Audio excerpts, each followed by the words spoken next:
This week on RSBANDB Update, it's Mental Health Awareness Week, and we discuss the new meditation promotion and what it could mean for the future. Mod Iroh and team are back for another look at the player avatar refresh, showing off reflections, lighting, and more costumes.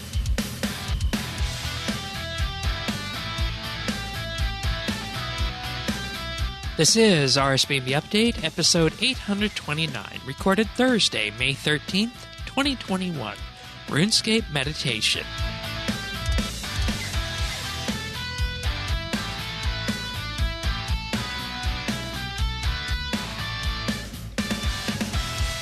Hello, everybody, and thank you for joining us for another episode of RSBANDB Update. Hannes and myself are here this week.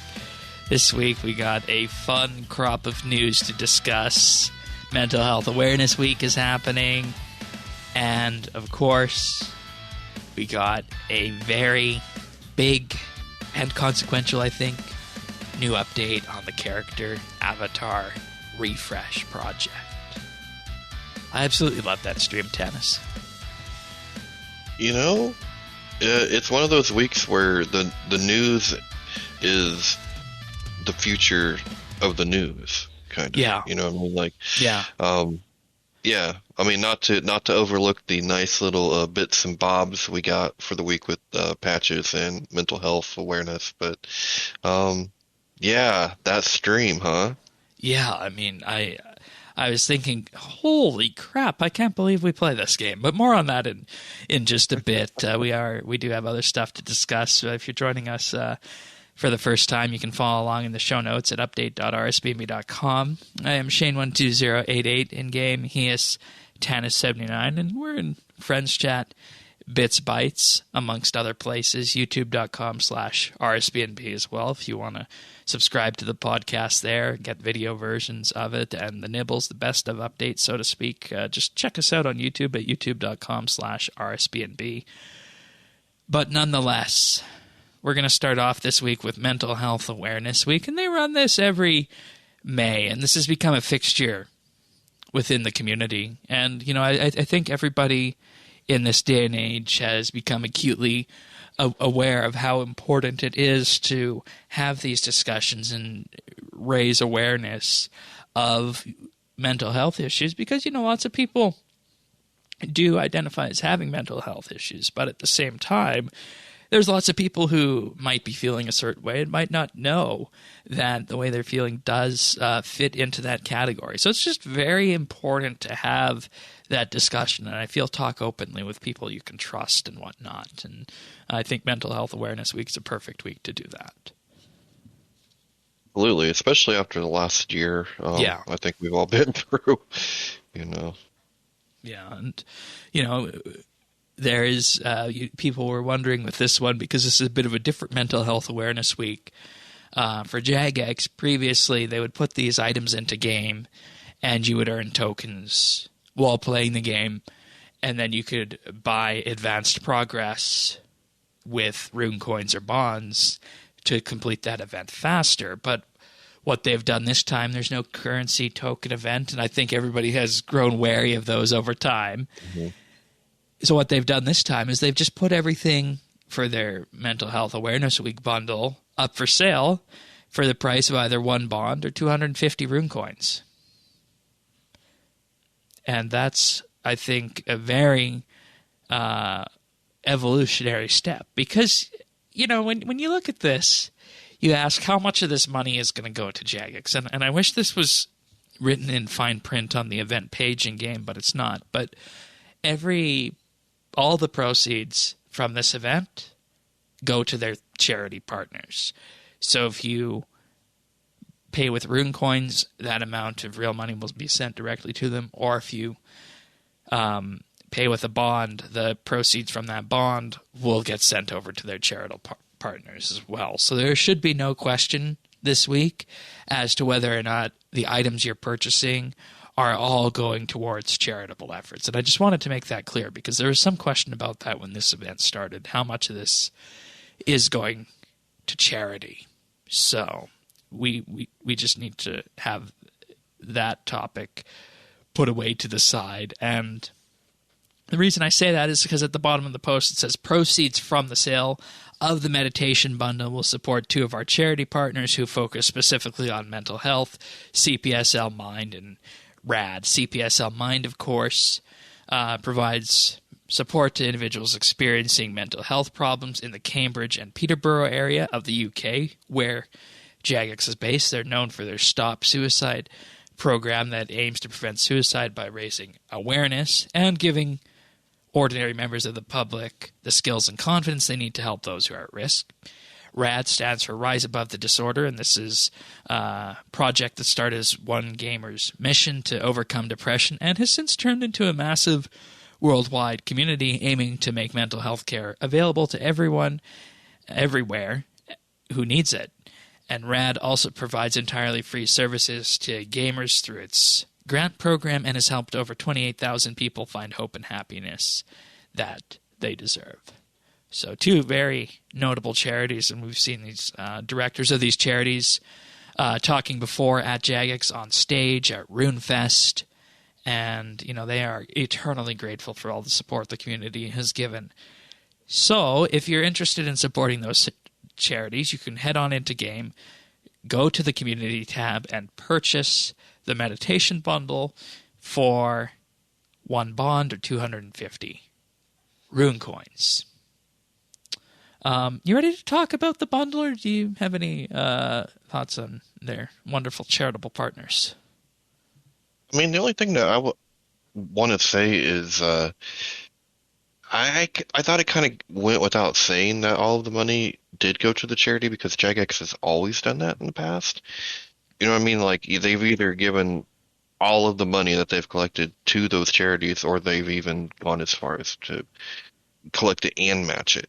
So yeah, that never even occurred to me that would be.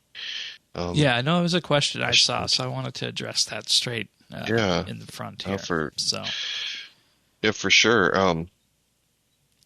And in some ways, I think this is better than having to work through it for the game, because with this, you have that physical buy-in that you're helping these charities out, and it might actually drive more sales to these charities, I think. Yeah, I'm kind of lean towards that myself. And I don't think it would have been the right time to have one of those token type events. No, not during double XP. Right. So, and yeah, wait till we get to the bundle, because pretty good bundle. Yeah, let's go there now, because with this, you get the Stone of Meditation, which is a reusable item that provides 4% XP boost for yourself and a 2% boost for surrounding players. It can hold up to 5 charges, and you'll get 2 charges per day. And on June 14th, the stone will be cleaned up, and non-Iron Man players will receive 2,500 oddments in exchange for looking after it.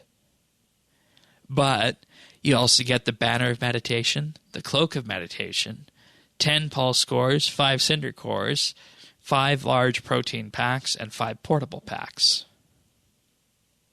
And the last 5 of them are not available on Iron Man characters. Iron Man only get the Banner and Cloak of Meditation.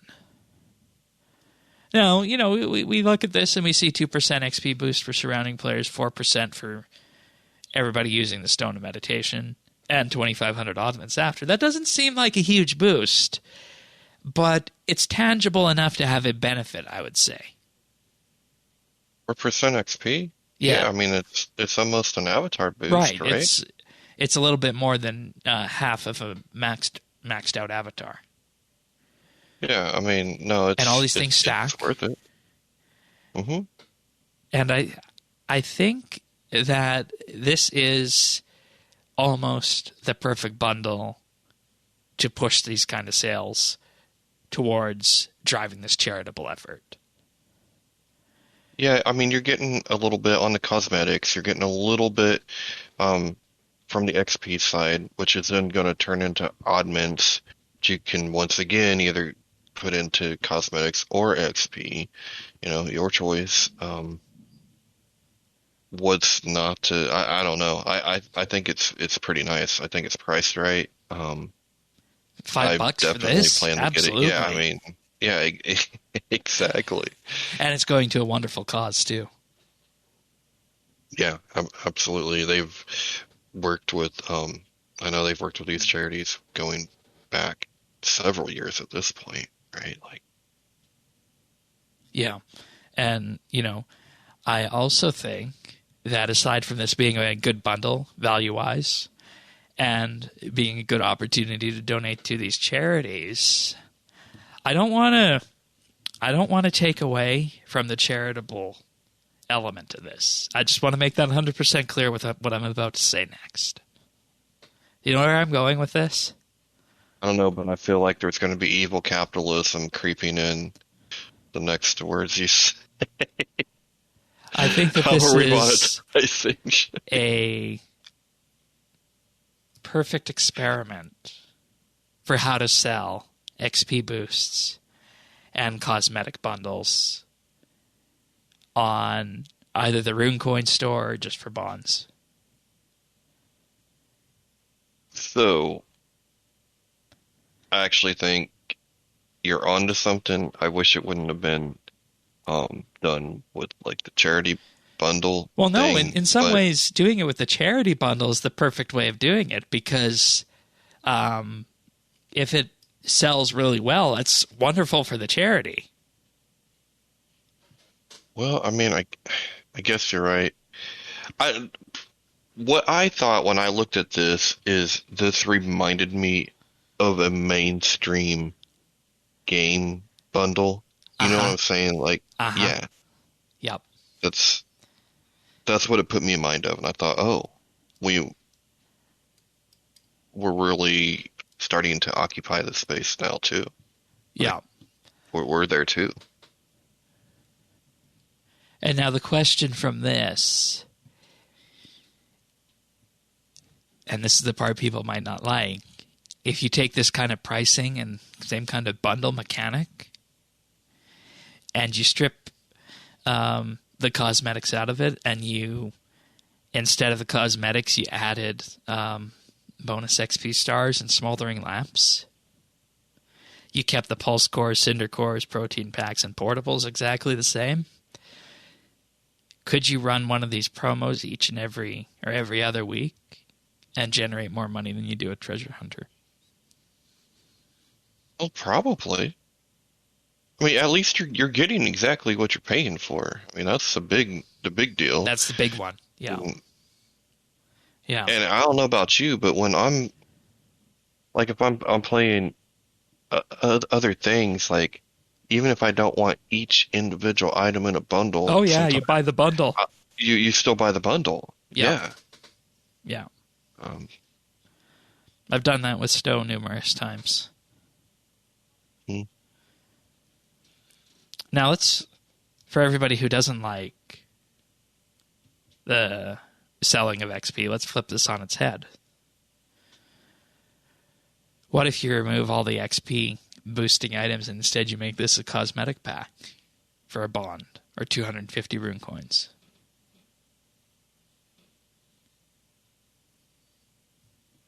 There's that idea too. So a trick question. No, I don't think so. What side of it would be a trick question? I'm not trying to trick you. With this particular offering, I don't think that stands on its own. Okay, so you don't think you could add 3 more cosmetics to this and have it work? Oh, maybe you would have to, but that's what I'm saying. You have to add more cosmetics as it stands cosmetically. I'm basically saying remove all the XP boosting items and add 3 more cosmetics to this bundle, so you get about 5 cosmetics. Okay. Yes. Okay. Maybe a pet. Yep. With the bundle. Yep. You know. And like I said, when I started this segment, I didn't want to take away from the aspect of charity here, because I know how important that is. But I feel like this is a Trojan horse for experimenting with a different kind of marketing and microtransaction system for the game. I don't know if it was intended that way, but it feels that way. And I think just that's made it good. icky. Shane. It was good and wholesome and fun and pure, and you're making it gross. Well, would you rather have this just be a once week off experiment, or would you rather have the proceeds go to charity? No, I mean, you're right. You got a point there. It's just I don't want to think about it like that. Like, I always want to think like it was a happy thing. But it's an interesting like, thought wow. exercise, isn't it? Yeah, if you're into thought exercising. Of course we are here at Update. Without that, We are. I mean, we wouldn't really push the envelope, and I mean, we'll see how this does. And I mean, I honestly think it's only natural because this is the exact same kind of bundle you would see on an app store. The difference would be is that you just open up your phone, go to the store, authenticate your fingerprint or your face, and buy that bundle with your App Store credit. Yeah, think of that. Okay, so that stone reminds me of like it's an experience scroll Right. in a game, or something to that effect. Like, and then there would be an outfit usually. Yep. I mean, and it's that way. I mean, it from ESO to Fishing Planet, it's the same kind of, the same kind of thing, and it's all right there. I mean, the only real difference is in a lot of those other games, there's an experience difference between being a free-to-play player and a member, right? There's an actual Right. XP difference. Whereas with this in RS, the microtransactions are all the same between free-to-play and members, with the Exactly. exception of what you can use off Treasure Hunter if you're free-to-play. Yes, it's very egalitarian that way. Yeah. So I hope I made everyone think with that. And, with the mobile launch coming this summer, I think this is something that, you kind of want to put a bit of a trial balloon out there to see how this would go. And like I said, it's got the extra added benefit that it's going to charity. So it helps these two charities, which is excellent. And you have to then, when you're looking at the analytics on this, you look at how much of the driving force was because it's charitable and how much is it because people want the boost, and then you split the difference on that, and then there's your benefit if you want to run one of these without the charity event active. And then we learn something, and maybe, hey, we further diversify the revenue model for RuneScape. And that's what this is all about this week, in addition to charity. So I'm happy with this. Are you? After hearing I'm pretty the happy. direction I went? Well, I mean, you might be onto something, because I would have to say that our community is one of the few communities that doesn't relish in pushing the envelope and wanting the game to continually change. And I mean, you have to slip things in kind of slyly at times and drag people kicking and screaming for. It's like putting the vitamins in the milkshake. Yes, it kind of is. Sometimes we need that. Not all the time, but sometimes we need that. Yeah. All right. And, there are some other things to go along with this week. Vic the Trader is back yet again. Given double XP is on. I utilized him this week. I'm actually teetering on the edge of utilizing him and going all in, based on my experience so far with the Slayer skill. But I'll talk more about that in what we've been doing later. Vic is just not who he used to be. I thought we had a relationship, and then he comes at me and he don't want to give me nothing, And I know I have quality goods here. Like, it's the same XP, just in a skill I don't want, and he's all trying to, like, talk me down. Like, we're in a pawn shop or something. I've had it up to here with Vic. It's like I thought I was dealing with like Alibaba, and I was getting a pair of Little Nas X Nikes, and when I got them, it was just like it just said Nike on the side, with like a check mark instead of a swish. I'm like, what is this? That's how I felt with Vic this week. Yeah. Yeah. And I mean, I think it makes sense to have him around for double XP, maybe the first week or so of double XP, and that should be when he comes around. Just, to add some regular frequency to it, I'd say, because at double XP start, I mean, what's to say you've been managing your treasure hunter right, or maybe you want to, just change where your double XP is as double XP live begins. So I think bringing him back around double XP is a good idea. So Yeah, I don't think it should go under 1-to-1. It does not feel it's not 1-to-1. no, it's not. And I mean, you could even like I'll buy the Vic token. I will.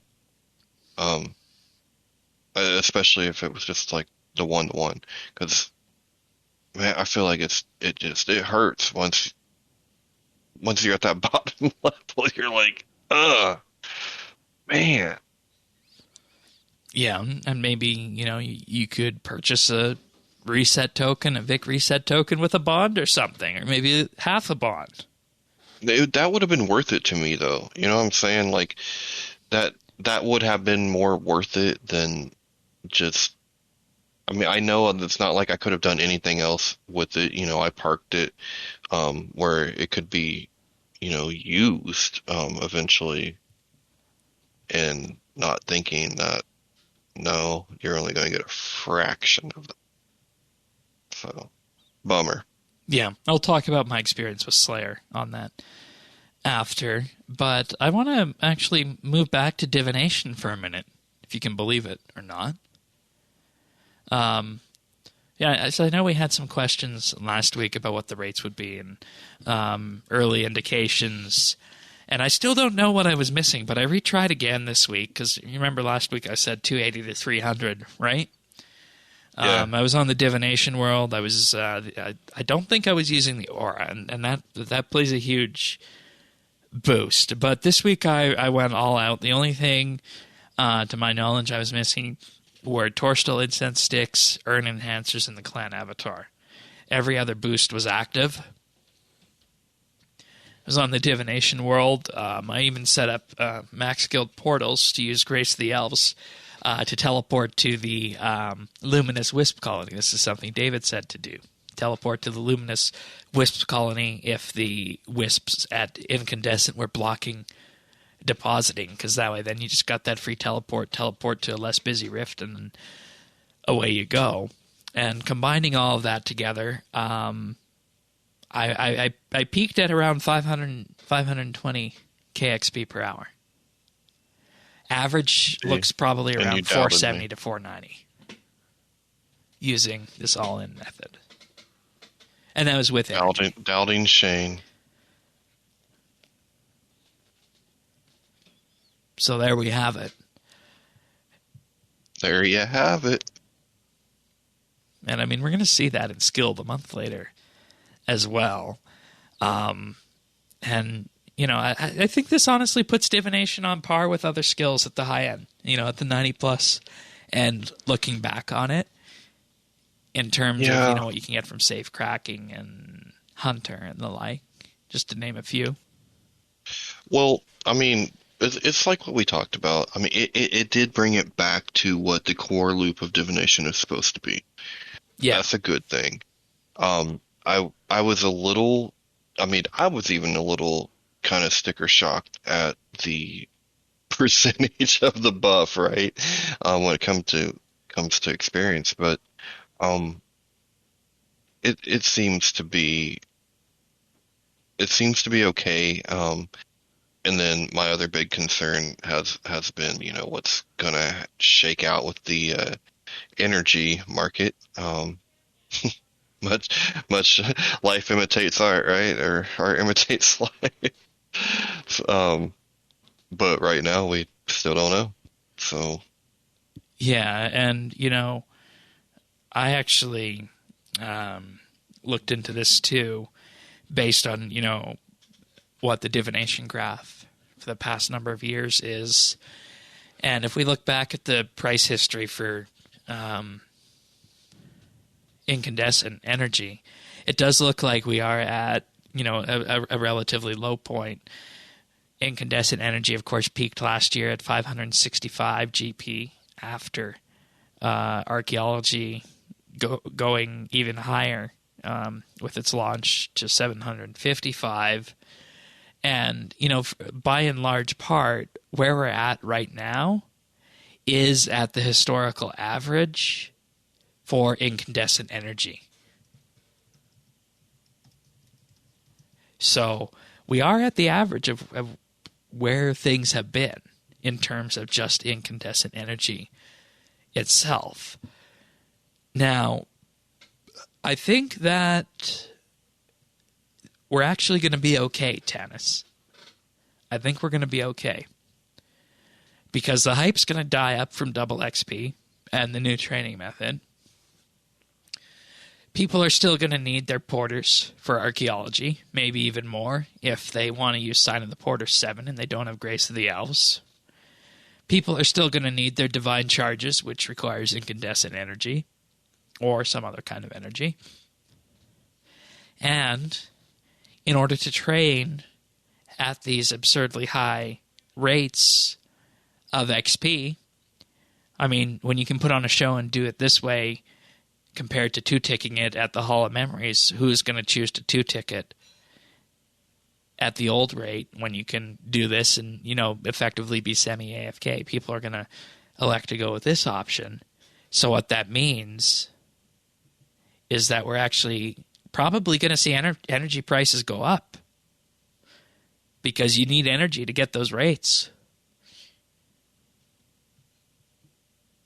Well, but I think there needs to be a bigger difference between using energy and getting those rates. I don't think there's a huge difference that's going to drive a lot of demand in that regard. But I looked at the graphs before the show too, and I thought I almost afforded myself a little bit of hope that maybe it will stay the same. Right, and we are also above the historical average for divine charge prices as well. Yeah, I saw that was up too, and I thought, well, have to wait and see. And keep in mind, of course, we do have the Elder God Wars announcement coming up soon. That was alluded to in the live stream, and with that, who knows what that's going to do to the PVM side in terms of what people are going to be, willing to spend on divine charges and the like. So we could very well see another uptick on this too, I think. Yeah, I mean, they only can burn through, so much at a time, right? I mean, yeah. Unless I guess they can only burn through so much, but yeah, I was afraid it was going to go the way of the Doge. It did not. It's holding its straw. Yeah, I don't think we're in that position. So, I am cautiously optimistic, I will say. Same. All right, let's go through the patch notes. Starting off, speaking of divination, adamantite ore will now be consumed when transmuting it to runite. Oops. Huh. Yeah, I mean, it's not like rune is something people would be transmuting that often, but it's good this is fixed. The memory overflow buff will no longer be briefly applied upon login. And the buff will no longer close interfaces while it's active. And this is, of course, the weekly reminder that with this update there needs to be a change made, preferably so that the incandescent, the enriched wisps can't spawn on the crater. Because that's a real pain when that happens. I hope to see a fix for that at some point soon as well. But I can see why that one might take a little while longer to bring in. Or the other option could just be to prioritize the left-click option to deposit in the crater. But at that same time, you have to really ask the question with this, what should be the priority interaction? Should it be interacting with the Wisp, or should it be interacting with the crater? Maybe there would be a way to move the crater to the top of the list. I'm not sure on that, but I think the simplest action would just be to make it so that Wisps can't spawn on the crater itself, because that's hell annoying. We shouldn't be required to run off to a different divination colony, or some people are doing surging away and then bladed diving back in order to get to a point where the players disappear and you're actually able to click on the crater. Oh, jeez. Yeah, people are doing that, believe it or not. So I hope that gets fixed. Weapons and tools. The cost of recharging crystal hammers has been reduced. Okay. Yay. Wonderful. Yeah. It'd be nice to know what it was reduced to and from. Mm-hmm. That would be a good thing to include in the patch notes. Crystal and Dragon Axe special attacks now deal the expected amount of damage. I don't know anybody out there who actually used the hatchets for attacking. Most people just use them for I know, cutting. right? I was like, they have a special? Yeah, huh? They do. Oh, we do. Yeah, the Dragon Hatchet has a special on it, and I feel like we all forget that, don't we? I forgot it, if I ever knew it at all. And that comes from the Chaos Dwarfs, I believe it is. Or no, that's the Dagonoth Kings that it comes from. Mm-hmm. Its special attack is called Clobber, uses 100% adrenaline.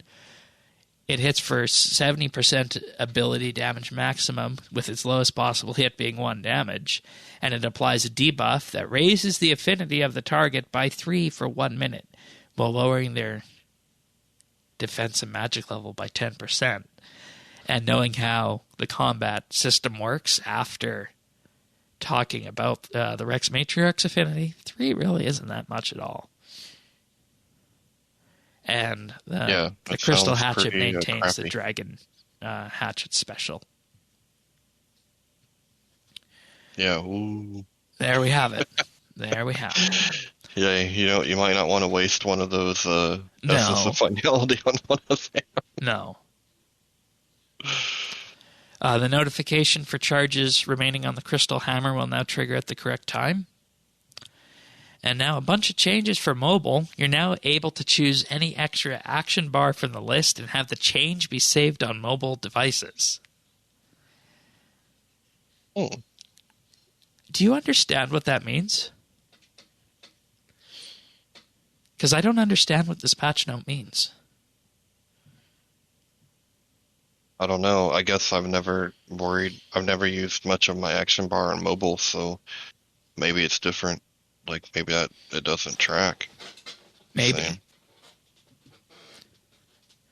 But I'm always doing scaling, so I've never used it Or much. it could just be simple enough in that it doesn't remember in the combat settings when you change your action bar around. It could just be that.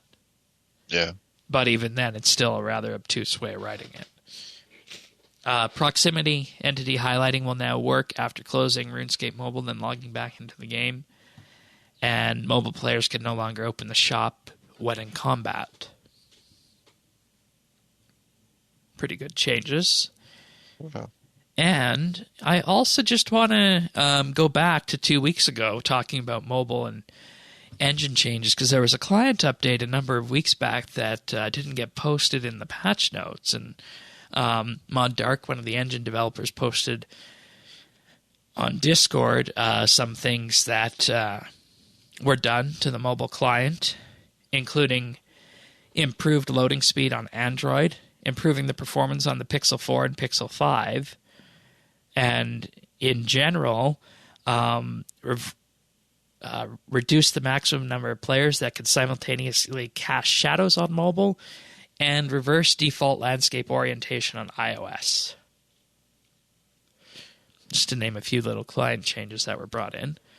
And it also turns out that this update also brought multi-threaded rendering for the Mac client, which has I was wondering what the heck was happening, because I was going through areas that were that normally cause me to stutter a bit. So I opened the frame monitor, and it turned out we had this multi-threaded rendering, and my game doesn't go below 60 FPS anymore.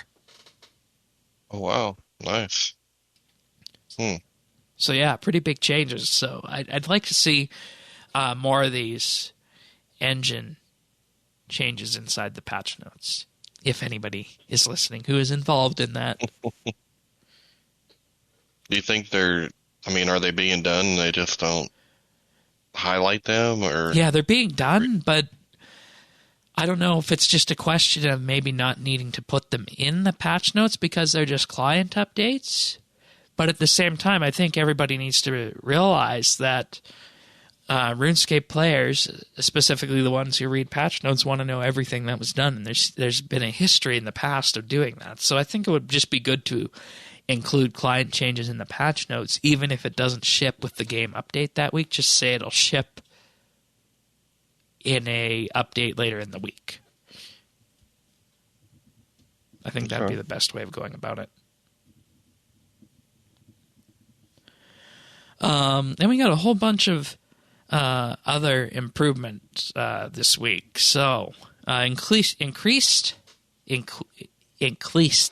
talking about increasing in click zone in one word. Increase the click zone of the blood, ice, shadow, and smoke pillars in the next Angel of Death encounter.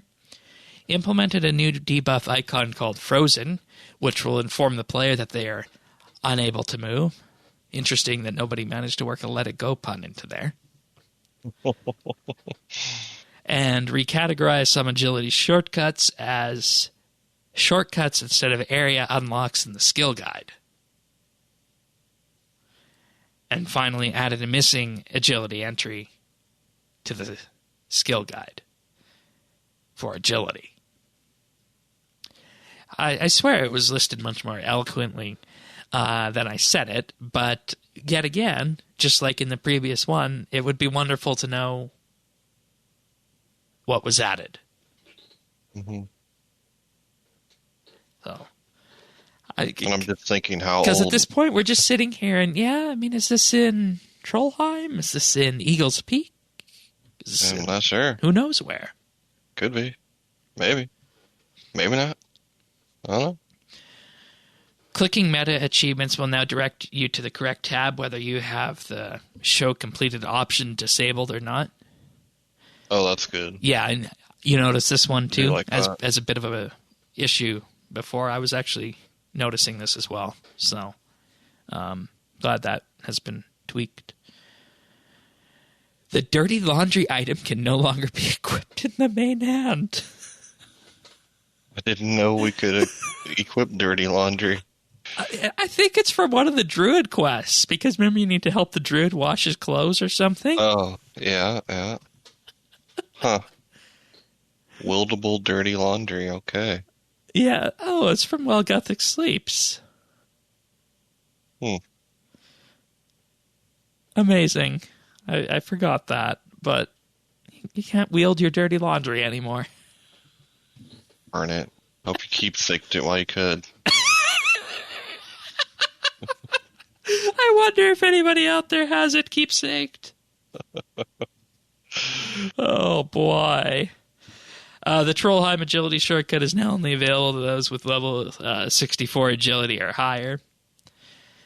The spectator interface at the Berthorpe Games Room is now properly updated on each turn. Talk about content going way, way, way, way back for that one. Uh-huh. The manual autocyclers in the empty throne room at the Sentiston dig site will now move correctly. They say, no wonder they weren't going anywhere. Players can no longer bypass the easy clue scroll cap by pickpocketing ham members. Lantatini seeds will now go into the bank instead of the backpack when choosing the bank all option in the crystal chest at Taverley. The borrowed power spell can now be cast properly, and its cost is now consistent. Using the kills left option on the Ring of Slaying will no longer cause logouts under certain circumstances. Ooh. Attempting to build a staircase from a higher floor of the player-owned house will no longer cause players to disconnect under certain circumstances, and the Inquisitor staff broken can no longer be keepsaked. Okay.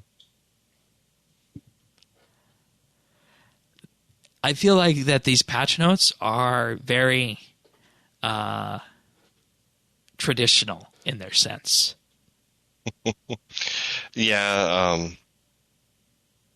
not exactly what you'd call like a ninja strike, right? Like, no. it's I think they're still off that thing. because if I recall, the ninja team was involved with implementing Os in April and I think the Wishes. Which we'll have an update for. Yeah, and Kind of. yeah, they said that they're on the way. They're on the way. Keep checking under your pillow. Ooh, I'd like that place for them to appear. That's been ages since I found anything under my pillow.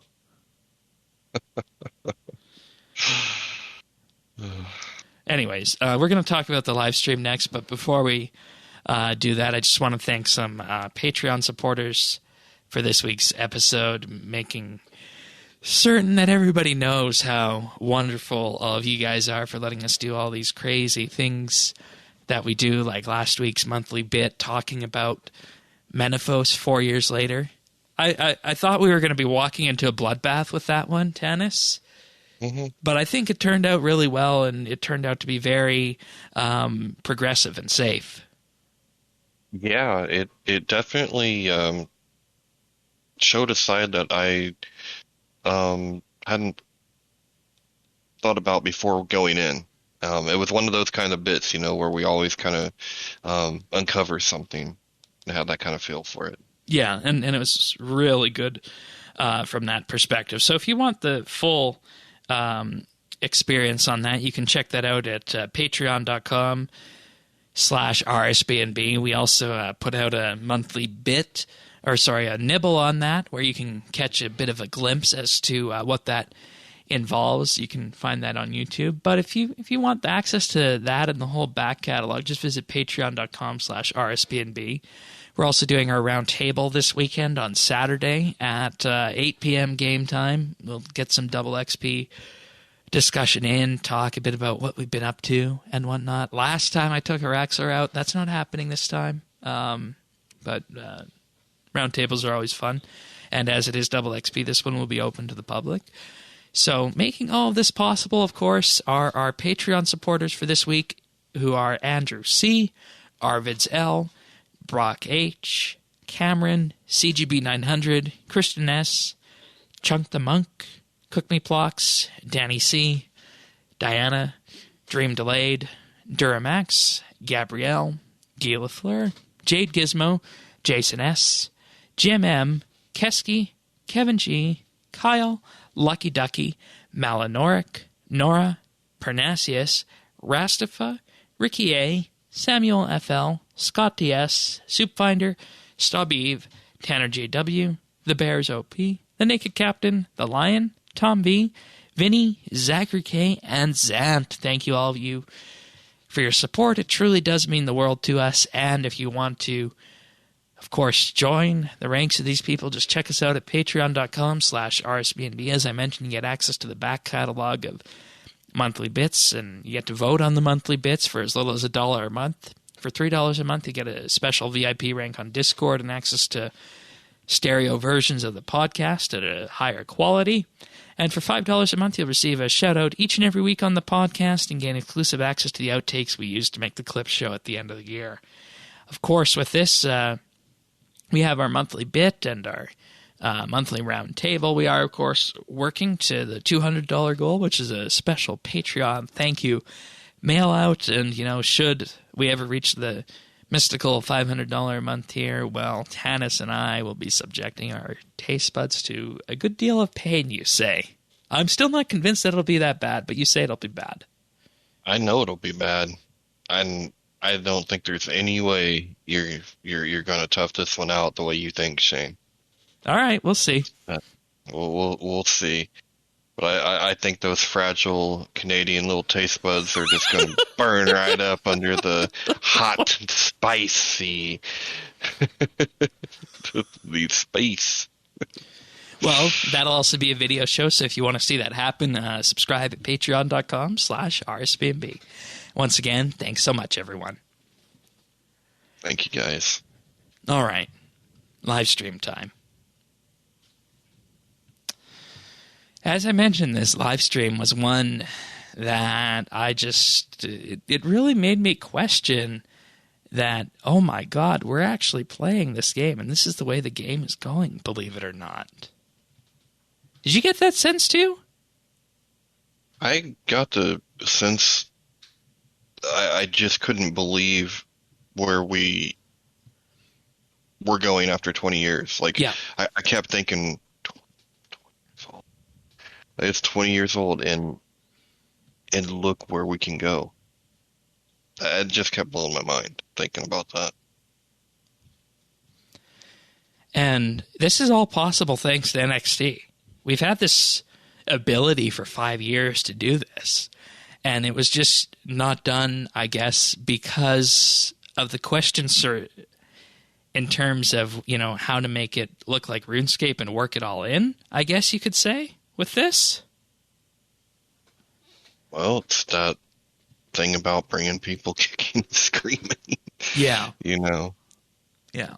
But anyways, this was a live stream with mods Iroh, Stead, and Chili. Iroh, of course, is the art director. Stead is the associate art director. And Chili is the lead environment artist. And, of course, Mod Huli was hosting. They did a bit of housekeeping at the start, talking about wishes and that they're finishing development, and we'll see more about that soon. Also, in regards to the Elite Dungeon punishments, grimoire changes, and more, including a bit of a hint on when the Elder God Wars might kick off. They are doing a Leads Q&A next week, so we'll be keeping our eyes on that. But with that, they delved into the new character avatar refresh and what that has led to. And, with this, they've actually rolled out, believe it or not, a new material system for this, because there were a number of pieces of the new character model that really just weren't reacting the way they wanted to with the light in the game. So they've switched to a roughness and metalness workflow, and surfaces can be anywhere on that spectrum now.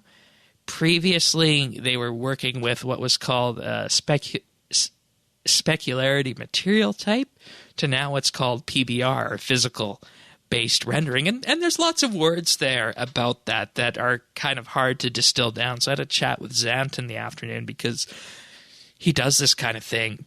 And he told me a really easy way of explaining is that this new physically based rendering uses a combination of environmental factors like albedo, which is how light reflects on it, roughness, and normal bump texture maps, as in how the texture reflects light, to create a realistic looking material that more accurately reflects light than they were doing before, because specularity is just a scattering of reflected light as it hits the surface. Visually, this is going to be a little bright highlight that you're going to see on something shiny, and this is something that the new types of art and character work that they were putting in with this update, you really needed to be able to see it better inside the game's mechanics. So they actually, to make the character avatar refresh look better than it was, they actually took to updating a large portion of the RuneScape map squares, something particularly called cube maps. And they have a tool that shows the cube maps and allows them to teleport and get a bunch of screenshots from an area. And effectively what a cube map is it's a way of telling a specific map square how to reflect light. And you can see this in an example they gave. They put a bunch of reflective material inside the Lost Grove and applied the desert cube map to it. And you can see that it looks like it should be reflecting in a desert, even though it's in the Lost Grove. So they kind of exemplified how that was done. and they updated a whole bunch of these cube maps around the game. And I felt that this was a really technical bit of the stream. I think I can explain it. Do you have any questions on this, Tanis? No, I didn't really follow the first time. I doubt I'll follow much better this. All right. It effectively boils down to the way Zant describes it, as using a combination of the albedo, roughness, and normal bump texture maps to create a realistic-looking material to reflect that light. And then that light is used with light sources and the 2D cube map that's applied to that various map square. And the tool that they showed effectively allowed them to see that, here's what Draenor looks like, and because of that, you can see that Draenor is a bit darker than the rest of the world. You can see, of course, see the desert areas and Karamja and whatnot. And I found to really get this, you kind of have to be following from the beginning. But suffice to say, the thing that everybody needs to take out of this at the end is that the new character avatar refresh is going to look a lot better than what we have right now. And they could have put it into game as it was, but if they did, you would have had some really odd reflections on that. So I'm glad that they did that. Yeah, we're always down to take the time you need, and especially with something like this, because we want to keep seeing these kinds of changes, and it only takes one of these to not go real well before people will pull back and really rebel the next time. So yeah, and I mean, you don't want to put this much. You don't want to put this much time into a project like this and bring out a new character model and not have it look as the player expected when they were in the character creator, because their environment was different to what they were expecting it to be. And the examples they gave of how it could be off is it could have had the wrong color, or it could have been washed out, and you would have been picking up specific specific colors from the environment instead, which you don't really want. They also updated the way caves work in terms of just the sheer amount of caves that were in game and the lighting with those. To do that, they brought in a number of changes for sky color as well. They brought in a number of changes in terms of the way the camera was sitting so that it would reflect better. And they added some additional light sources with this as well. So overall, they put together a new before and after of how these things looked inside the cave, and it looks so much better now than it did in the past in terms of both the environment itself and just putting these new metallic objects in game. And this is the point where I was just sitting here and I was going, is this the same game? Yeah, it's come a long way from those low quality, Java settings, right? Yeah, the 2D sprites of Classic. And it wasn't just the caves that they did. They also showcased a number of areas like the Elite Dungeons, Davendale, and on the whole, everything looks a lot better than it was in terms of reflecting the light and the environment surrounding it. So we do have some timestamps linked to the live stream in the show, that if you want to go have a look at this on your own, you can, because I highly recommend doing that, because there's only so much we can say on an audio podcast that will show just the kind of work that we can expect when this arrives, and what it opens us up to, I think, in terms of cosmetics. And that was the thing that was consistently bouncing around in my head, is that with these kind of things, just allows the cosmetics that they put into game just to be taken up to that next level. Yep, absolutely. And imagine having cosmetics like that in one of the bundles like we saw this week. Mm-hmm. Yeah, with your little, 4% boost, for 2 days or however long. Yeah. I can see it. Yeah. They also showcased some of the new reflectivity stuff on both the caves and in Davendale as well. And there was a really interesting metallic sphere that they put out, and you can see that this is something that you wouldn't have been able to have in Java before with the Java client way back when. But now with NXT going back 5 years, this is the whole reason that client update was done. And oh my, are we reaping the benefits both in terms of not just the character refresh, but the new material system that they have as well. So, perfect. Yeah, and also, this is the kind of stuff that I don't think we could have had either, as long as we were dragging that dead corpse with us. You just couldn't have gotten an update like this. Yeah, and one of the things we want to do, we didn't get to do it this month, and I hope Patreon supporters will let us do this at some point. And, maybe waiting until the character avatar refresh is the time to do it now.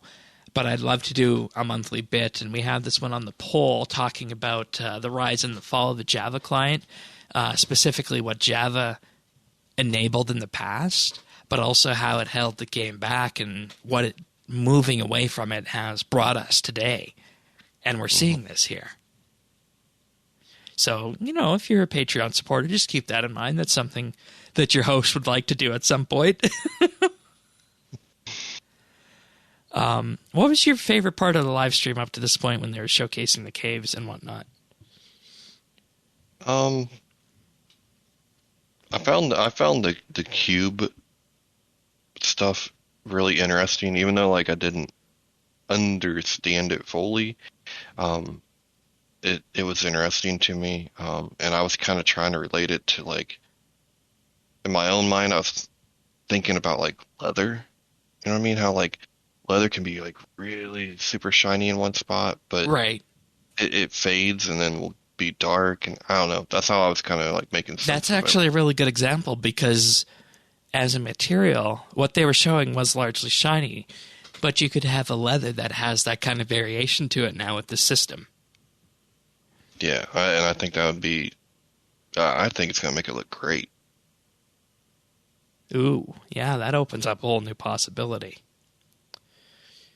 And, they say that, there's a general expectation now of weapons and armor having reflectivity, and they wanted, in order to get that done and make it available to us, but not have it be, so far off that it didn't look like it was part of RS. So I think they accomplished that. But there's also something else that was revealed with this live stream, and that with the Avatar Refresh project, chat heads are getting an update. Yeah, I thought we had one of those not too long ago. But I think that was probably around 2013. Yeah, I was gonna say, the years fly by, don't they? It doesn't feel like it was 8 years ago. Yeah, but I believe it. And this was made possible with a new renderer that they were able to just get up and running in time for the live stream this week, showcasing what the character designer looked like when you're first creating your account. It's that renderer. It has much better lighting to it. It's able to fully expose all aspects of the cosmetics that you're wearing, your hair, your face, and shadows alongside of that, and it just adds a whole new lifelike element to it. And that also happened for the chat head, and I don't think we can underscore how important that is, because quests are done by engaging with the NPCs in game, and that is through this box with your chat heads. And the more expressive your chat head is, and the more detail that has, that just increases the immersion of your quest gameplay experience. So this is going to help out us on the questing side so much more than we've had in the last number of years, not only in addition to the game looking great, our chat heads and what the immersion we're seeing when we're reading the quest is going to look really good too. Then a question came up in chat, will these new changes have any impact on performance? And there was no direct answer to this, but the general answer that was given was that it's not a more expensive system than that's currently in use, and it already uses the existing rendering system in game. So in theory, it shouldn't be more expensive, and it shouldn't have a huge hit on performance. So they say. Yeah, I was thinking, like, why would it? Wouldn't it be better with modern, like the modern way of doing things? And I mean, you'd think so, but at the same time, I mean, you're putting a higher fidelity model into play, right? And it's not only for your chat head, it's for everyone's chat head. So I can see why that's a question. And I know that's something that people have been asking since the start of this, and we haven't really heard an answer to, is how much of an impact this character model update is going to have on the graphics and the general responsiveness of the game. But from what I can tell, and just using my own limited knowledge, I don't think it's going to have too much of an impact on that.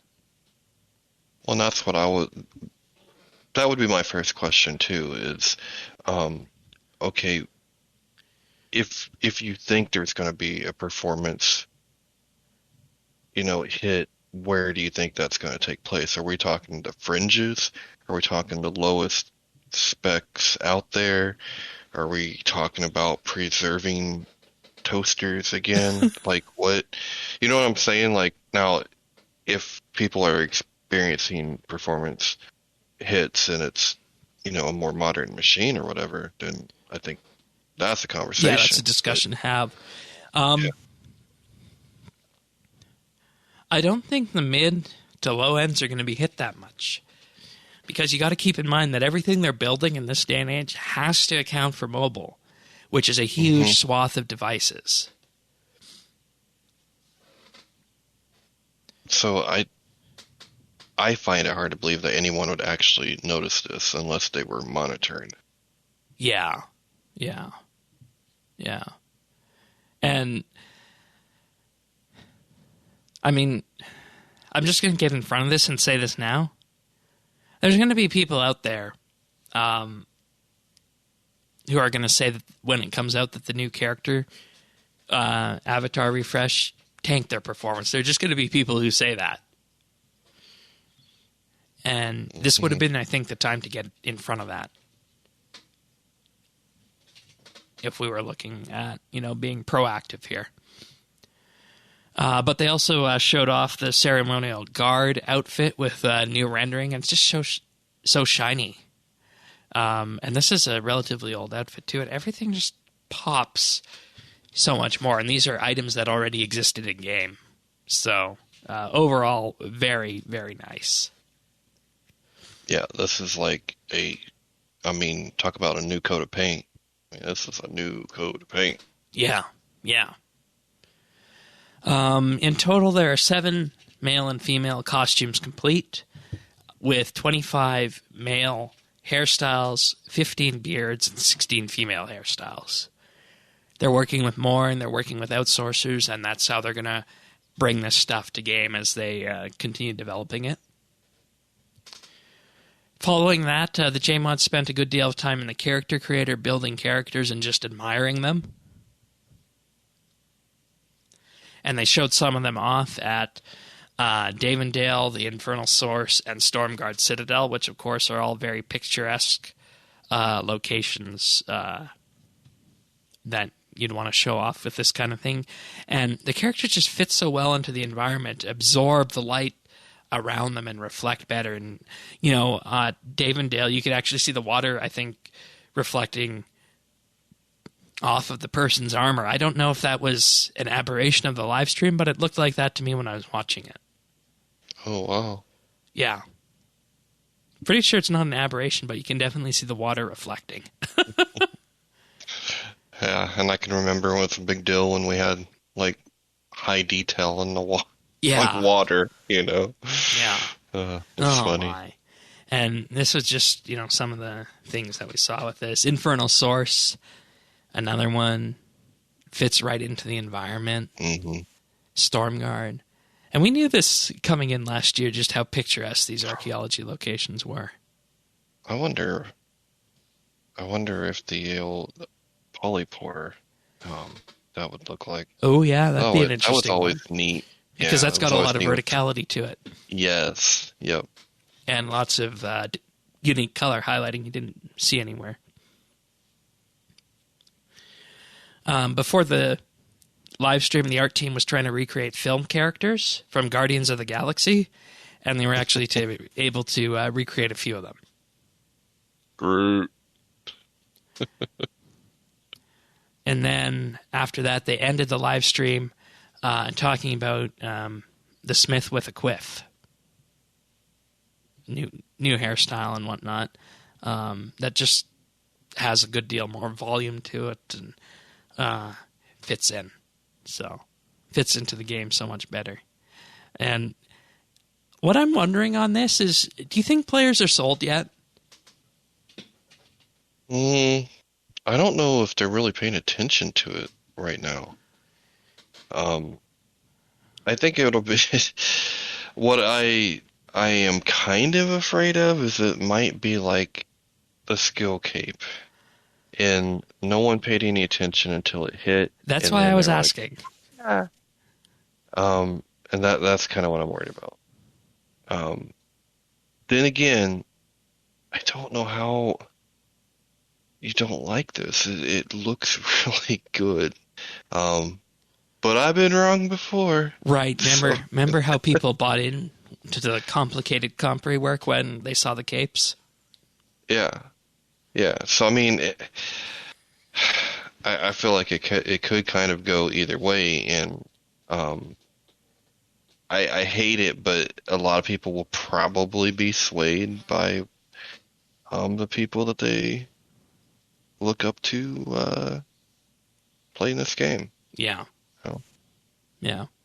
If they like it, then they'll probably go on to like it. But plus, I also just think that for anybody new coming into the game who doesn't have a connection to it, this is something you absolutely need. Well, this kind of high fidelity model in 2021. Well, yeah, I mean, otherwise, like, it's hard to believe that we've had NXT for 5 years, and to think that we could have had this if we had this 5 years ago, where would we have been now with what it could do? I don't know. So right, and they've said that their engine has the ability to create scenes that would resemble other AAA games out there. I know they've mentioned World of Warcraft, but they said they don't want to do this because it takes away from what RuneScape is. So it's just a question of pushing the limit enough that you're able to still maintain that look and feel, but still iterate on what you have. Yeah, and I think you could push it a little bit further now. I think because you have the safety guardrail of old school, you can push RS3 to the limit. Because you do have those guardrails. You have those bumpers. If it goes a little too far, you can always go back to OS. I want to know, like, could you imagine, like, what would a AAA game, or what would RuneScape look like in AAA style, like as a point and click game? I've never seen anything like that, I don't think. So you're basically asking, if you were to make RuneScape today, starting fresh, what would it look like? Yeah, essentially. We have the tools, we have the technology. Can you imagine a RuneScape MOBA? I mean, we have. We're off the boat of that one. That one's a phase from a number of years ago. But still, I mean, that's another good graphical case, right? So Yeah. And I just hope that this live stream opens everyone's eyes up who hasn't looked at one of these before to see where the technology is at and what's around the corner. I haven't sampled anyone else's opinion on this week, but I feel like we're in a really good position here, and I don't know what there would be with this project at this point to be worried about. So if anybody out there has concerns about this, I'd be happy to hear them, honestly, I think, because that's good for feedback, right? Well, yeah. I mean, like I said, my concern is the people that are following right now do like it, and anyone that may not, love it I don't think they're paying attention right now. And well, yeah, I think it would be so much better if that feedback came beforehand, but it's not always the case. So we'll see. Agreed. All right. We're going to move on. Talking about one more thing, and I actually did forgot to mention this in the patch notes. They did make a note about changes to the minimum requirements for RuneScape Mobile. In particular, they want to offer top drawer experience, and they've been looking at a number of devices in terms of ones that are part of the beta, and they say they've continued to provide improvements and refinements for mobile, and with that, there's a number of simply devices that won't fit the quality bar due to hardware limitations. So as a result of this, the minimum specifications on Android are going to be Android 8 and higher, as well as 2 gigs of RAM. Now, I don't know where this fits because I'm not an Android user, but at this point, I feel like our cutoff for the iPhone side would probably be the iPhone 7, I think, if we were putting it in this perspective.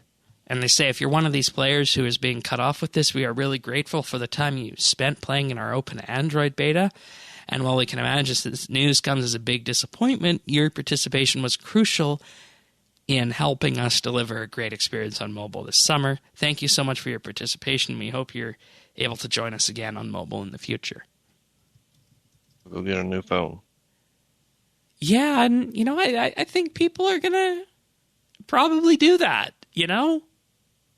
Can't play mobile on a jitterbug. No.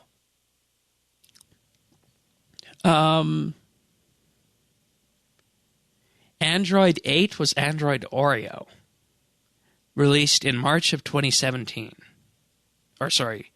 Debuted in March of 2017, released in August 2017. And the first developer preview for it was the Nexus 5S or 5X and 6P, as well as the Pixel C and both Pixel smartphones. So that's not too bad. You'll be able to run RuneScape on a Pixel. Is that a good thing? Yeah, that's a fairly old phone based on where they're at. They're at the Pixel 5, so that's 5 years ago. So that would have come out in 2016. Be running Oreo in 2017. 2 gigs of RAM. I think that's pretty good backwards compatibility. It doesn't sound too bad to me. I don't know. Or no, the Pixel came out in February of 2013. Was able to run Oreo. Had 4 gigs of RAM. Well, damn. Go Pixel, go. So based on this, it sounds like you're going to be able to run it on a phone from 2015, maybe 2014? Mm-hmm. Or no? As long as they didn't lose the 8, I'm sticking. Or no, I was sorry. I was mixed up here. 5 years ago is the right number. The Pixel and Pixel XL debuted on October 4th, 2016. Okay, that sounds more like So it. 5 years. Which puts it, like I said, the minimum for the iPhone 7, which was also a 2016 phone. Yeah.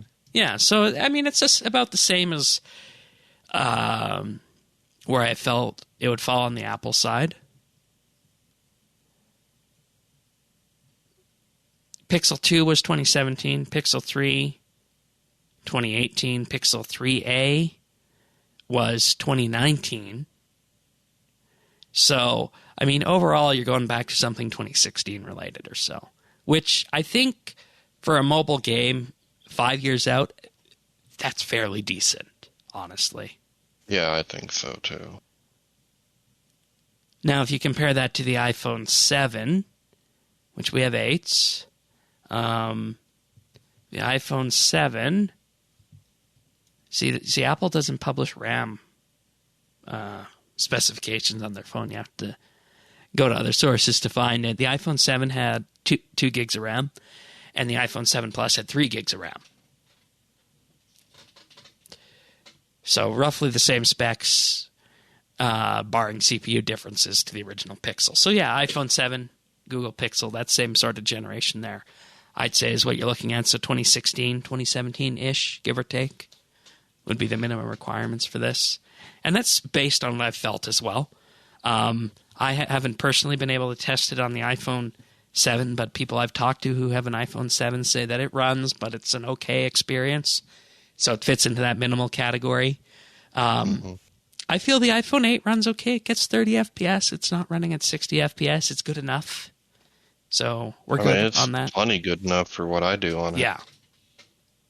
So there we have it. Not too much to write home about there, I don't think. All right. One more thing before we start wrapping this up and talking about our picks of the week. We have another login lockout update. I bet you didn't think we were getting one of these. No, I thought we were done. I thought we were done. Yeah. No, but we're not. As of May 6th, there's another update that was published. They say with this that over the past month, the team has been working hard and slowly returning more of the accounts that required additional special attention. And as of May 6th, they have released almost every single locked out account. And they said on the live stream that the number that were remaining was in the single digits, which is good. Mm-hmm. And these accounts were more challenging to restore. And because of that, there's a higher potential for issues that need resolving. So if anything is wrong with any accounts that have been restored, do contact after support, and they'll work as quick as they can to restore things or make good on anything that doesn't look quite right. And as an extra thank you, restoring these more complex cases has been a long and intense process, and the end result meant an additional month's wait for some people. Yeah. I mean, we're pushing 2 months here. Mm-hmm. For anyone restored on April 28th or May 6th, they'll be providing extra returned gifts to recognize this extended time away, in addition to the 2 months of membership that have already been covered if these people were an active member. They've also added an additional 2 months of membership to these people's accounts for 4 months in total as a thank you for this patience. And they've also received 2 additional in-game returned packages, meaning you'll get 3. And when released, these accounts will also be receiving 1 more wish than most other players. Uh-huh. Well, I guess it's, something good for them. Yeah, and we still don't know what the wishes are, so, I mean... Yeah.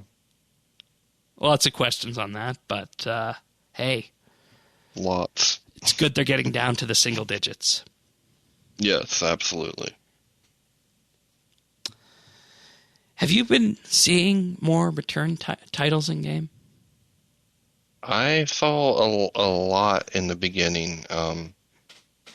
Yeah, I don't know, man. It's We're all still anecdotal. kind of waiting for that retrospective, aren't we?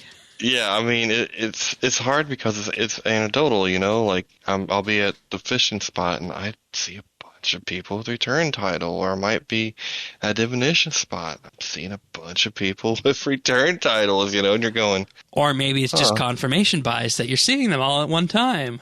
yes. So, you know, who knows? But yeah, I, I see more than I thought I would see. Put it that way.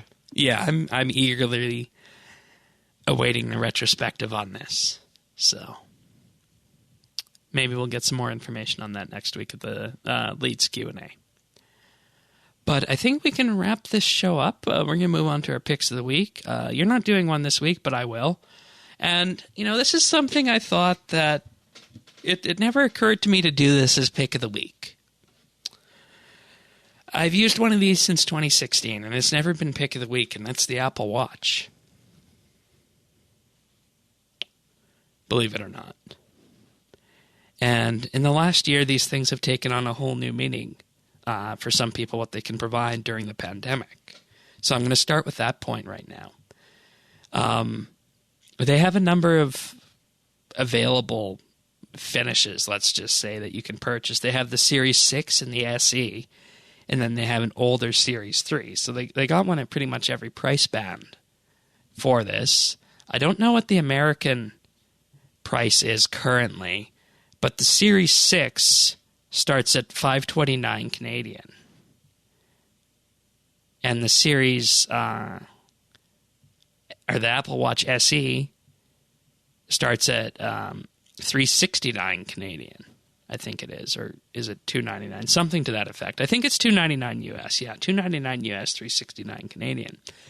They got one at pretty much every price grouping here, and over the span of the pandemic, these things have taken on a whole new use for lots of people, because all Apple Watches with the most recent watchOS update have a new notification that if you're out and about and you come home and you forget to wash your hands after being at home, it'll give you a subtle reminder to go wash your hands.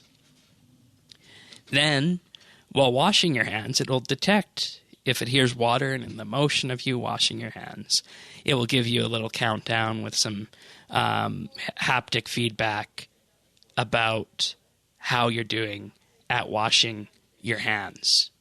And, you know, they say, you know, you got to use soap and water and scrub for about 20 seconds or so, and it will provide a countdown for you when you're doing that. And that's something that, you know, I don't think people really give too much thought to doing that. So it's something I think that is nice to have. But if you opt for the Series 6 in relation to pandemic-related things, you now have a blood oxygen reader on the Apple Watch. And That is cool.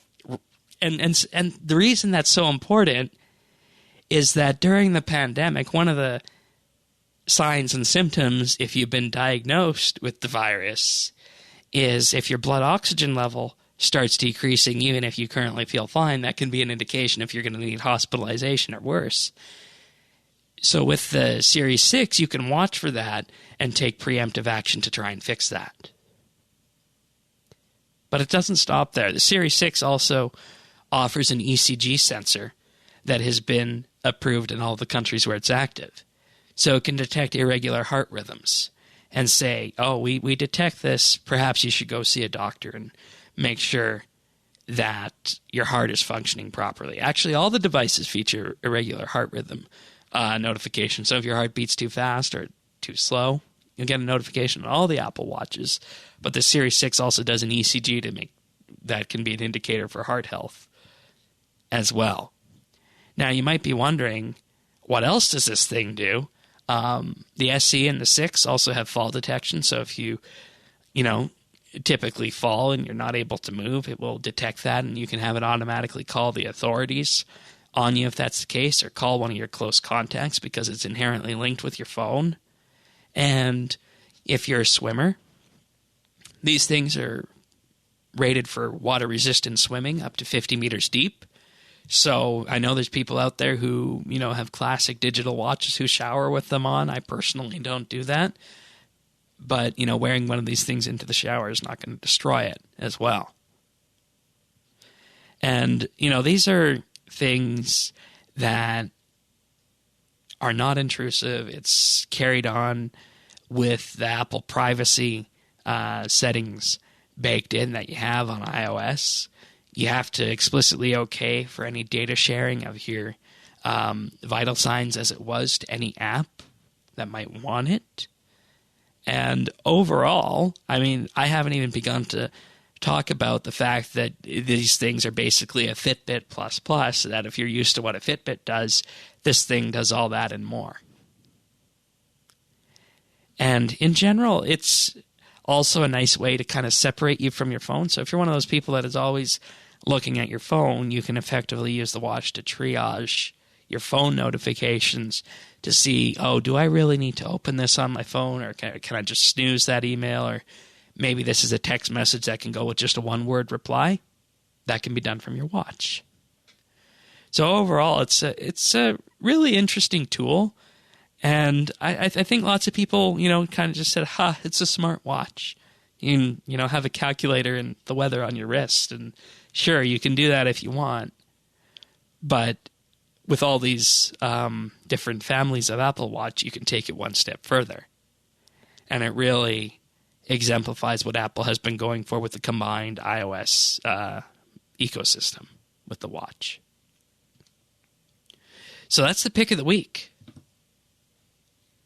That's awesome. I've been thinking about getting one for my birthday this year. We'll see, but that's definitely something I have been thinking about. Yeah, and if you have, I need to just make it clear that it only works with an iPhone, so you need that. But if you go further than that, and if you had AirPods, for example, the AirPods can intelligently swap between your phone and your watch as well in terms of providing audio to it. In terms of providing audio to you. So. Oh, nice. Yeah, so many fun little features associated with it. And, I've done another app before, Pick of the Week, on the show. The full app of it, an iOS app called pCalc. It's actually a calculator on the watch as well. So there's a whole App Store ecosystem for this as well, believe it or not. So I was surprised. I was looking at this, and, this is something I use every day, and it hasn't been Pick of the Week. So I thought I'd talk about it a bit, and we'll see what Apple has in store for next month when the new copy of watchOS is unveiled. So that's the pick of the week. Cool. Oh boy, no, we got to do something else before we. I was trying to get you ready for achievements here, but we got to talk about Skill of the Month first. Oh yeah. Take a breather. Divination skill, though. Parnassius has been reaping in that divination XP. 20.9 million XP gained so far. Second place is Gem Andy 52 with 8 million, and third place is Mr. Harvey with 7 million XP. All right. So taking advantage of that modern divination training. Mm-hmm. And, you see these numbers previously in the past, you'd say, oh, my God, that's a ton of two ticking. But now you look at 21 million XP and you say 480,000 XP per hour. Okay. Divide that by 2. That's still like 22 hours of training, but it's not nearly as intensive as you would have had to do back in the day. So. Yeah, it's not like 4 months of caches. No. Something like that. I knew it was a good idea to do divination this month for Skill of the Month. Almost like you're prescient, Shane. Yeah, I did, because I knew that was on the way. All right. Well, the double XP wall of achievements is here, and we're going to get through everyone's name the best we can, so bear with us. Hopefully nothing bad happens along the way. Starting off, we have Aloe Sith with 99 Slayer on May 12th, Eric's with 99 Hunter, Darkest Night with 99 Dungeoneering, God Shaman with 99 Constitution, Garajo with 120 Farming. Then Guy Lafleur got 99 Defense, Strength, and Attack, also on the 12th. Nordic Falcon got 99 mining. Ocean, I believe, got 99 defense. Rax Dabu got 99 hunter, attack, and strength. Rex Compendium got 99 cooking. Taffing Spy got 99 invention. Tycho Elf got 120 herb lore. Vodka Bee got 120 farming. Xanthan Gum got 99 thieving. Moving on to the 11th, we have Alosis with 99 constitution. Duradel with 99 slayer. FE Super J with 99 woodcutting, fire making, fletching, and cooking. Gila Fleur with 99 ranged magic and constitution. Jam Andy 52 putting in the work on May 11th with 200 million summoning and 200 million crafting earned. Holy cow. Well done.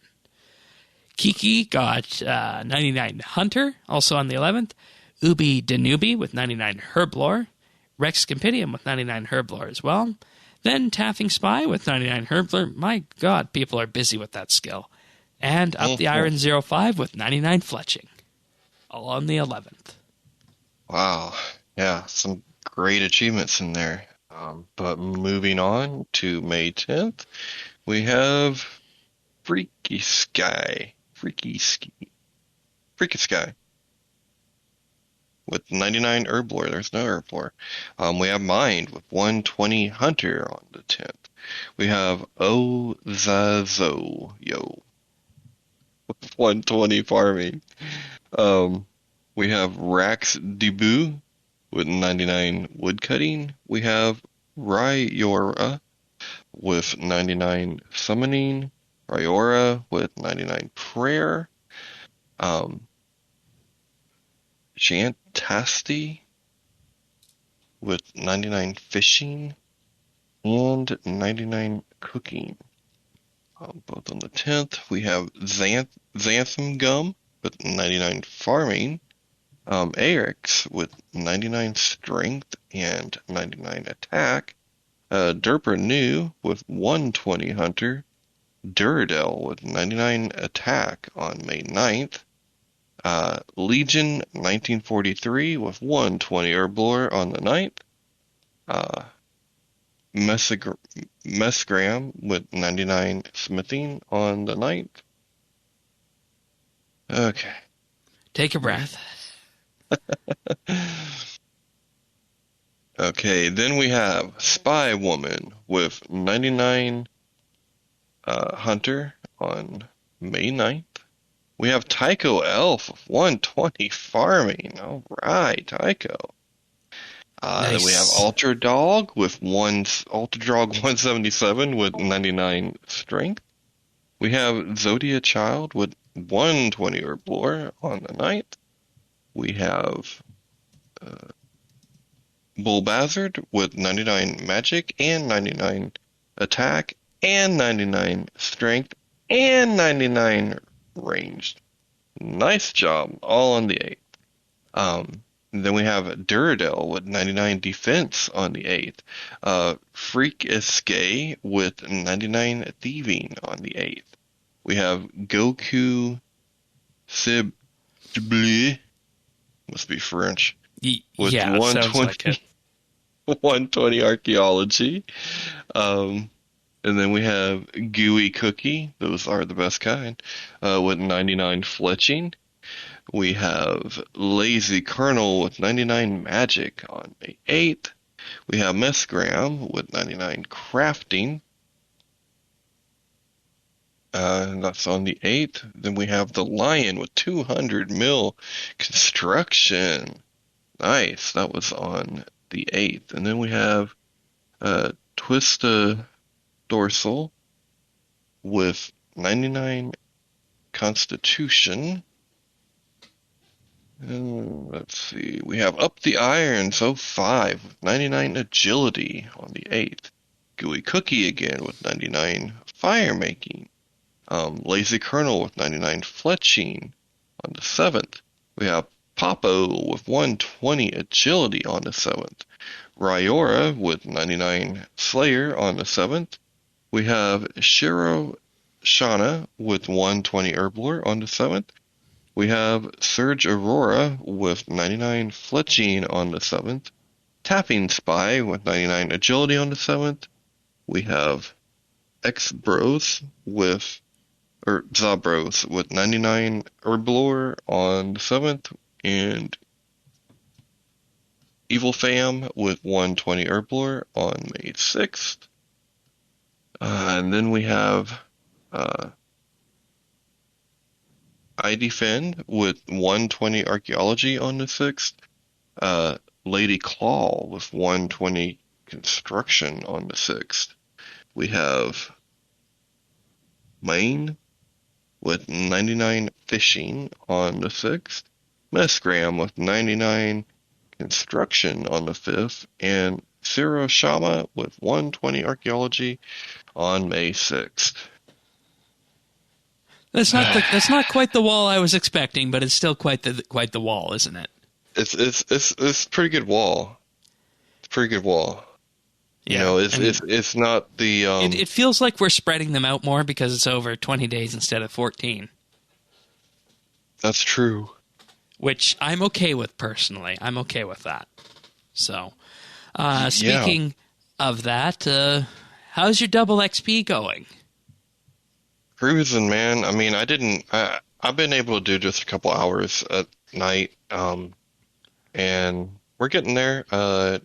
Just hit 119 Herblore while we were recording, and should have 120 by tomorrow night or whatever. So nice. What did you wind up doing? The power burst of what is it? Power burst of. It was different. It wasn't the opportunity. Yeah, I don't think. No, it wasn't the opportunity. It Master was Stroke. Niche. Oh, it was opportunity. Yep. The one with Phasmatite and Third Age Iron that you were mentioning last week. All right, fair enough. Yep. Fair enough. Yep. I mean, the resale won't be good, but it was a lot cheaper. Yeah. A lot cheaper. Yeah. I mean, I honestly don't know how you make money with Herblore. I really don't.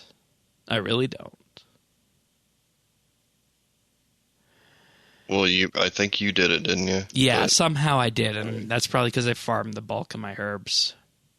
Well, that would definitely help. Yeah. Yeah. Well, going back since the start of Double XP, I've got I started at 108, I'm currently 111 Slayer. Okay. I honestly don't know what to tell you. It's so weird that you're not into Slayer. Yeah, I did your Gemstone Dragon task that you have spoken so highly of, and I hated it. Oh man, but the XP, like it's so good. I mean, yeah, but sure, the XP is good, but I hated the task. There were no good drops from it. Did you eat? Sharks. Okay, well, you gotta make sure you don't get hungry when you're done. I took a yak of sharks, and away I went. I did half the task staying in melee distance, like you said. I did half the task staying at distance and avoiding the special. Personally, I think I preferred the avoiding the special method for me. Okay. But overall, they just didn't resonate with me. Other tasks that really didn't resonate with me, Soul Devourers. Yeah, I could take or leave them. The tasks that I have had the best luck with, both literally and figuratively, have been the dinosaurs and Vile Blooms.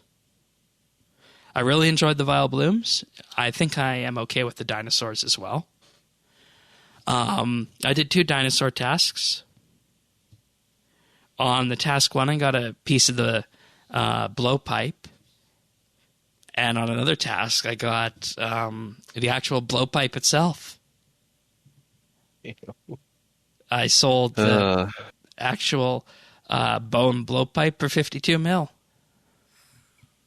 The luck that you have just blows my mind. Yeah, I don't know exactly what it is. Let's see, what else has there been? I did do an Abyssal Demon task with the mask. I did force one of those. I haven't forced a Dark Beast one yet. But, like I was saying, I think the problem I was having with Slayer boils down to three things. I don't like Slayer tasks that are inherently long and drawn out. I don't like Slayer tasks that are oh god, how did I put it? I don't like the tasks that aren't AFKable, like the mini boss tasks. Like the Vile Blooms are okay, the dinosaurs are okay. The Gemstone Dragons, Soul Devourers, And the third issue I think I had with Slayer that has been fixed was the loot interface. The fact the loot interface didn't stay up and update itself dynamically. Yeah. That was a nice change that came in. And that helped me a lot, that one. But that's good. Quite honestly, at this point, I'm sitting here and I'm thinking, I have all this bonus XP I've been putting into Slayer over the course of this event. I also have a bunch of XP that's, just sitting around in Dungeoneering that I don't think I'll use this double XP. I have some into woodcutting as well. And I'm quite honestly wondering if I should just cash all this double XP in from Slayer and do another skill. Because it's just not resonating with me. I don't know. I mean, don't forget about your dungeon. Like the things that you can do, the daily task, even though it's not like you need a spot for Dark Beasts or you need a spot for Abbeys.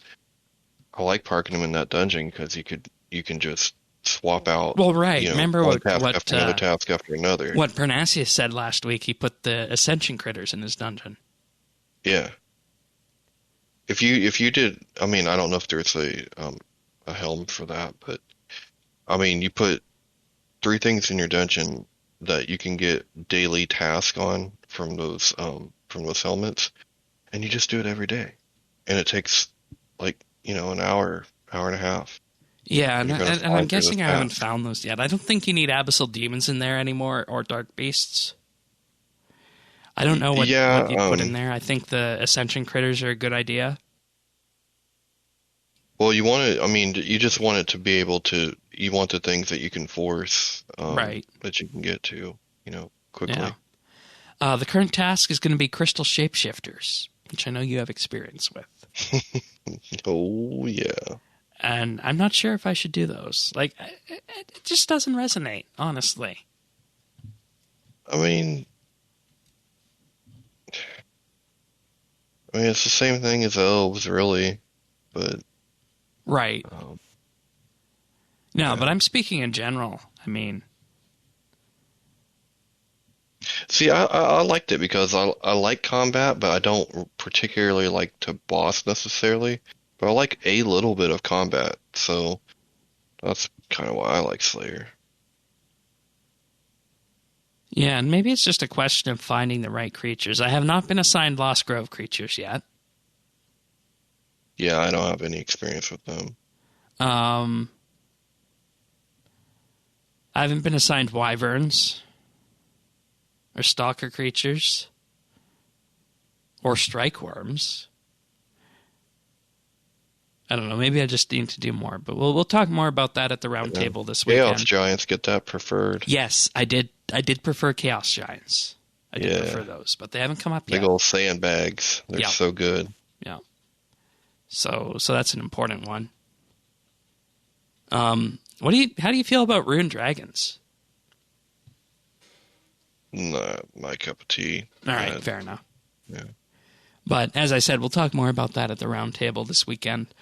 I have 31 hours of double XP left, so lots of time left to spend over the next week and a bit, so should be fun. But in the meantime, thank you for joining us, everybody. If you want to subscribe to us and have the podcast delivered automatically to you, you can do that. Just visit us at update.rsbnb.com/subscribe. We're on Apple Podcasts, Google, Spotify, Pocket Cast, Stitcher, and of course, as I also have mentioned before, YouTube, youtube.com/RSBNB. Subscribe, like the podcast there. It definitely helps with discovery. And of course, share them with a friend. Leave a review if your podcast aggregating service has them. And we'll be back next week for another episode of RSBANDB Update. Take care, everyone. See you then. See ya.